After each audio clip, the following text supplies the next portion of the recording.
botão do lado, é o botão de setinha pra direita. Tá jogando bem. Setinha pra direita. Opa! Vamos lá. Boa tarde, galera. Meu nome é Gustavo Fernandes, somos fundadores da Kendu e eu vou falar para vocês sobre o Vemesp. O nosso produto está sendo acelerado pela Outsource Brasil. Mas para falar do Vemesp, eu vou contar para vocês a história do Nicolas, que é o nosso estagiário.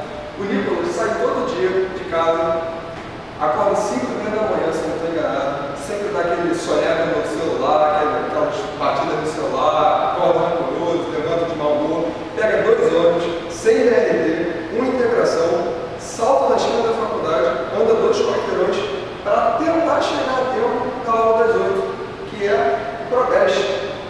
Aquela maravilhosa aula do Probest, que já teve Probest aí sabe do que eu estou falando. Como se isso não fosse suficiente, ele chega na escola, na faculdade, perdão, carregando essa maravilha aí. Porque dentro dessa mochila tem 3 livros, 2 testados, a merenda, a quentinha no final de semana, a garrafa de cerveja para o happy hour depois e o notebook, que é o que ele precisa. Infelizmente, a gente não pode controlar o trânsito do Rio de Janeiro nem melhorar a efetividade do transporte. Mas o que a gente pode fazer é prover ao Nicolas uma nova forma dele carregar o material escolar dele. Ao invés de ele carregar essa mochila, ele vai carregar agora um pendrive, que vai conter todas as ferramentas e licenças de software que ele precisa para aprender o que ele tem na faculdade.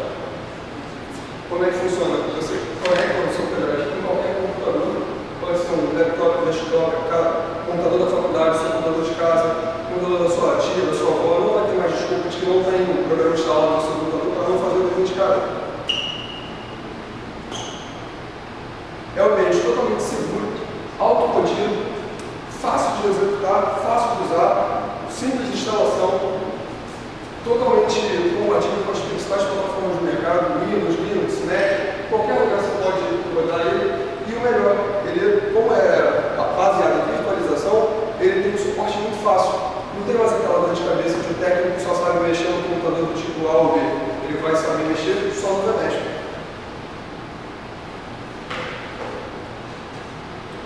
Esse é o tipo de gerência da plataforma online. Através dessa plataforma, o gestor do curso consegue monitorar e controlar quem está acessando, quem está estudando, fazendo uso das ferramentas.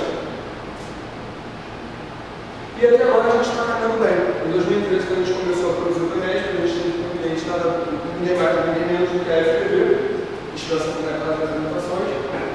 Conseguimos